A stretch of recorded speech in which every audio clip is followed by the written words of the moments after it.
welcome to this week's video. Yes, Mr. Egg's on the ocean wave again. Look, we're in this fantastic yacht with the Le Pub girls. Hi girls! Hello! Sawadee krap. And B's here as well.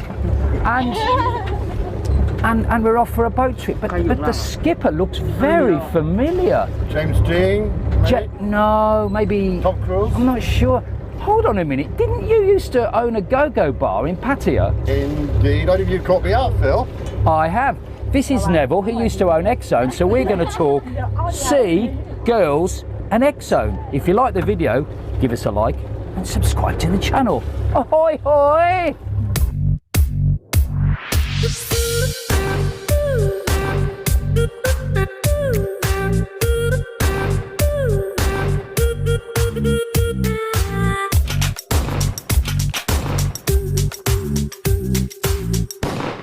This was a good idea a minute ago.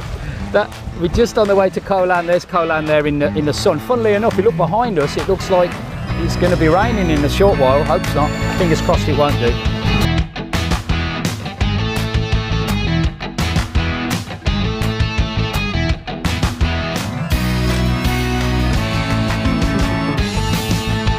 Downstairs, it's amazing. There's so much room downstairs. There's a sofa and a little kitchen, and there's a big bed down there as well. Come and take a look. Dear, come and take a look downstairs. Come on, let's go. I'll be right back.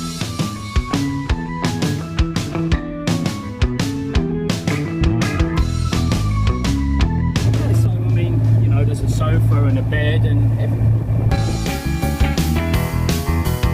Neville, I knew there was something dodgy going on in this boat. Look, I found some small boys down here.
Well, Nev, this is the life. This is the life. It's rough, and I have to pay the sacrifices of staying in Pattaya, Phil.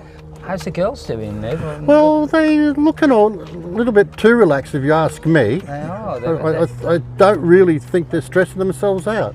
Well, thanks for bringing us on behalf of the bar. Tell us a little bit about the vessel that we're sitting in. Okay, well, this vessel I purchased about 2.5 months ago, Phil. Okay. And she'd been sitting around the jetty for about 3 or 4 years. I think an old French guy had owned it once. And anyway, she's a 44-foot French-made yacht, cruising yacht. She has 8 berths on board, kitchen, sofa, all the electronics as we've Beautiful, seen. Nev. I've took a few of the girls downstairs actually. They're quite impressed. Were the cushions soft enough? It was not bad. I mean, soundproofing was good. I could see. I banged my head on the roof a few times, but other than that, oh, okay. And that's not the only thing I banged.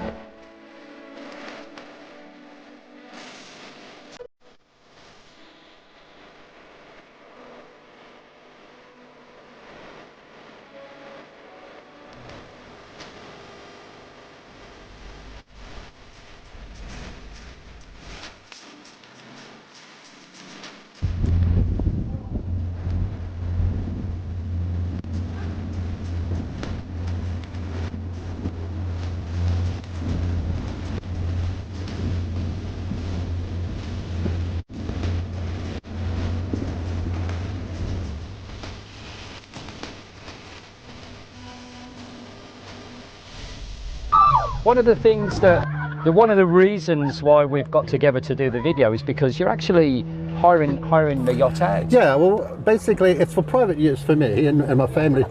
But as you know, I own Southern Star Resort down at Neclua. Had that for about 15 years. And we're going to offer a day trips with a Thai captain, of course. Yeah. So if it's being used for that, well, we've got a Thai captain that we employ, and he'll take our guests on board out to places like this, and food, some soft drinks, and just a general good day out in beautiful Pattaya. I've got to say, I was just talking to Balloon Chaser, the cameraman, and we came to a conclusion. We've gone by jet ski recently. That was a bit choppy. We've gone by speedboat on another video we did, but this is definitely the most graceful, calmest, peaceful, relaxing way to travel. It's a beautiful way of traveling, and the good thing about it is you can go as hard as you like if it's a good wind, or you can go as soft as you like. You can have your cheese and bikis, your wine, your music playing in the background, pull out, swim the back. And if they annoy us screaming girls. And if they annoy us too much, we pull the anchor up and we sail away and leave them behind. Just leave them. Leave them. You can always get some more. Yeah, we can get another 4 at the jetty. We'll come later to talking about how people, if you're interested in coming on the yacht and booking the yacht, and we'll talk more about Southern Star. But the first time we met was when, what was it, 2012? Something like that, yeah. So it's, wow, 9 years ago now. It's a long time ago. And we were working together. You were the owner of a renowned establishment in Pattaya. It was. It's legendary famous, and it's actually funny. The place was called Exone Agogo down Soy 16, and every time you talk to some of the old hands here in Pattaya, they said, you say, yeah, I used to own the Go-Go. Which one was that, Nev? And I said, Exone. Oh, I've never been there, never seen it. No, I don't know anything. Wink, wink. Yeah. Said, really? Your face looks familiar to me, but yeah, Exone was a very famous place, and we had some good times there. I worked for the previous owners, I think two owners before you took it over. And then it was a very, very respectable place with... What are you trying to say? Not respectable? Nicely dressed girls, and it was all very polite. And when I came back to work there, it was a little bit different, to be honest. Oh, the feeling had changed in the bar. There was a lot of feeling in the bar. There was a lot of. We wanted to get that atmospheric feeling. Originally, Exone was going to be 2 bars. I don't know if you knew that. No, I didn't know that. Because the people had originally had it.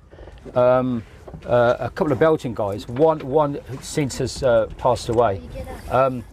They were both developing the bars separately, and then they just said, you know what? If we knock the wall down, we can have one big bar together, and that's what they did. And if you think about it, where the stage was, the stage that was above, yes, where that was, that was a dividing line.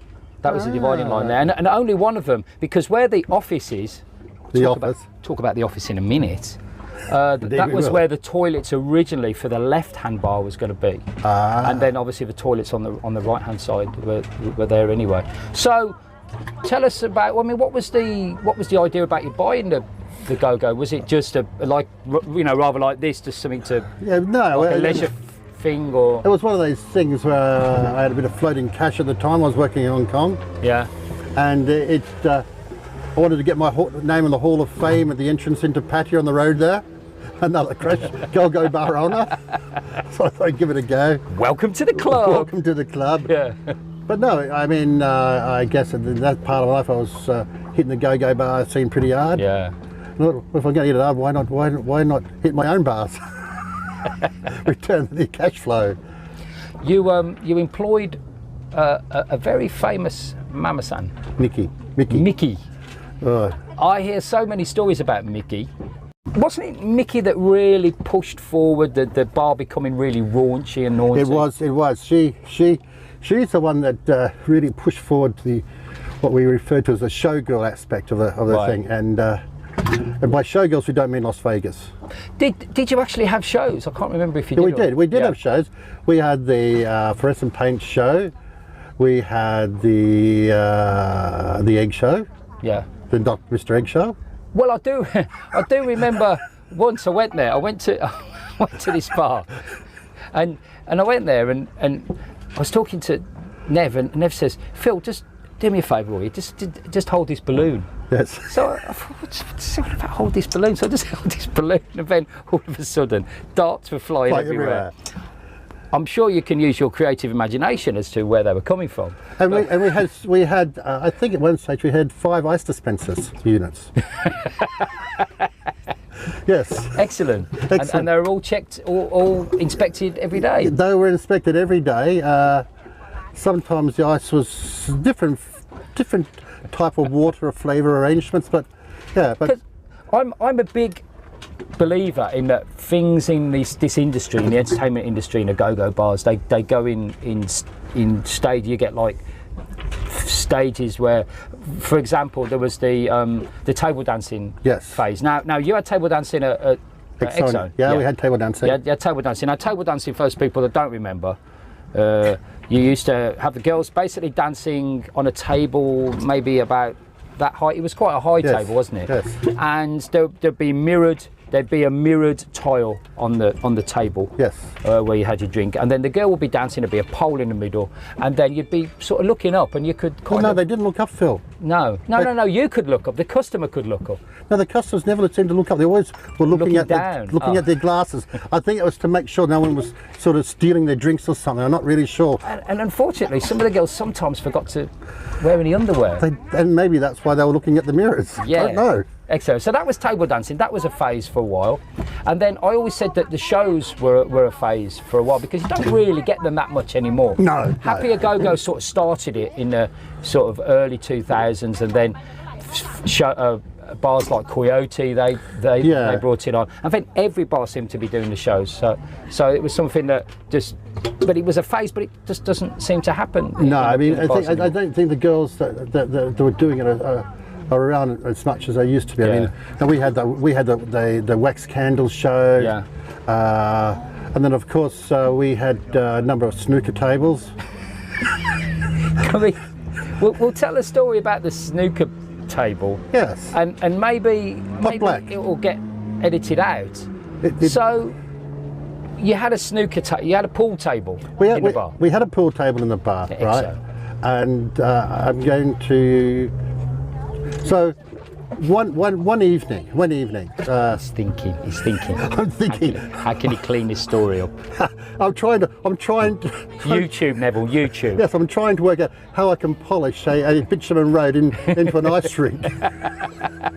So we had the snooker table, of course, and then one of the fine young entertainers decided that female entertainer, she could do a little trick with the snooker ball.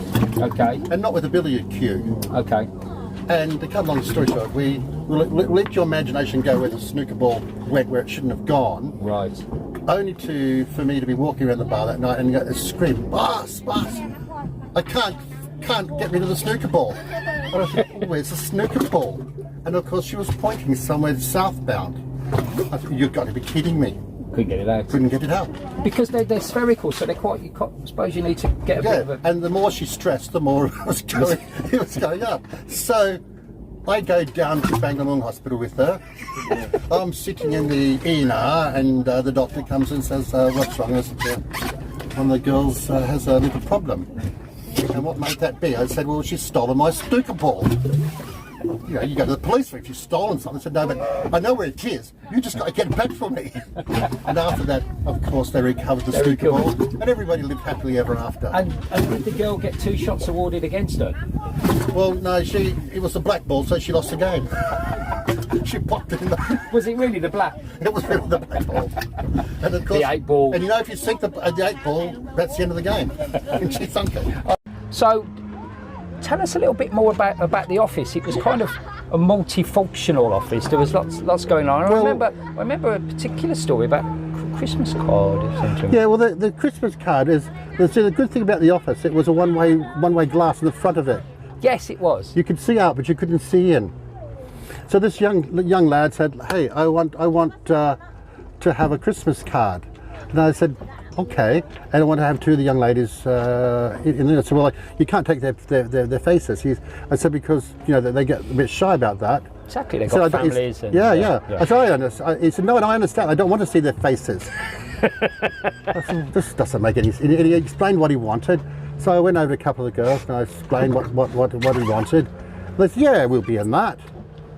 So off he went into the office and he did the photo shoot with 2 young ladies. And about a week or so later, he came back with his Christmas card, and there was a picture of him with his little Merry Christmas hat on, and there was a picture of the 2 young ladies, but from their waist down and to waist to knees, and his hands were missing. And so I'm not sure whether he photoshopped them or what he did, but because well, couldn't see his hands. That was one of the things that Exone was famous for. Losing hands. Was yes. the famous doctor examination. Yes. Yeah. Which kind of you don't get anymore in the bars at all. You don't get doctor anymore. Do you still go out now, sort of 10 years later? Do you still go out to the bars? What do you make of the whole scene? I don't go out much anymore, to be honest with you. I pop down yours every so often because it's nice and relaxing, and it's the drinks are reasonably priced. You know, if we've got guests in town, we'll take them we take them down a Windmill. Yeah. But mainly the time we used to spend a lot of time down the Rock Factory. Yeah. A lot of the guys from the motorcycle club Sure. that I ride with play down there. Spent a bit of time in LK Metro, but now working in Bangkok nearly full time, I don't have the time anymore. Do you ever go up Soy 16 and see? Because for those people that don't know, the building's been completely destroyed now. Completely destroyed. Yeah, I was up there only about 2 weeks ago with my wife, and I said this is where the establishment, but it's all gone now. It's all gone. Because on the corner, if you remember rightly, there used to be another band club. It was Rolling Stone. It's the same. Rolling Stone too. Rolling Stone. Yeah. Gary, the guy that owned that, I remember, and his lady. So. Tell us about your resort that you've got, Southern Star. The Southern Star Resort. I own that. I've had that for about 16 years now, and I bought it when Nuclear wasn't even developed, and there was no 7-Elevens, no Family Marts. Just to orientate people, it's near to the Sanctuary of Truth. So if people are like earmark that as somewhere they want to go, it's within walking distance. It's within walking distance. Yeah. So it's 3-story place, all modern rooms, all the amenities, swimming pools open 24/7, Wi-Fi, very relaxing place, good security, and we have very strong extra person rules coming in. Yeah. But we don't charge for that. Good. Yeah. And is there an office with a one-way glass? No, that's just thought some things might have, There's a few legacy items left there. There's still some old Exone T-shirts that we can. Items. But no, those days for me are passed on. Nearly hitting 60 now, so got to be a bit sensible. So, if people want to book the yacht that we're on. Yeah. Fantastic way to travel, relaxing, beautiful, really quiet. If you haven't really got your sea legs, this is the way to travel. It's a way to travel. How do they get in touch with you? Well, they can contact the resort on obviously Thailand 038 22 5593 or contact us on the website www.southernstarresort.com and make an inquiry. We'll put all the details in the descriptions below, Nev, and that's great. That's great. And so you're renting this out, you're hiring this out from now? Yeah, well, basically what we're doing is it's private vessel. It's for me and the family. But when we have guests or people that want to use it, we have a Thai captain from the yacht club that takes it out. Obviously, I can't do that. But he takes it out, and we have food and drinks on board for you, and we'll take you around all day and enjoy yourself. Just to let you know, if you're hearing funny sound, it's not Neville. No, it's not my tummy. It's not after a good som-tum. Well, I thought it might be the other end actually, but it's not even that. No. Neville, what a pleasure! Thank you so much for giving us a great fun day. The girls have really enjoyed themselves. Do you think we should just leave them there? Well, let's see what happens. Bye-bye. Bye. See you. Bye-bye. See you next week. Bye-bye. Okay. If anybody knows where I can get some new girls from, give us a shout. Well, that's it for this week. Thanks once again to Neville for letting us out, and check out the Southern Star Resort in the description down below. If you like the video, give us a thumbs up, subscribe to the channel, and we'll be back with more Pattaya talk out and about in town next week. But for now, bye. Girls, say bye-bye. Bye.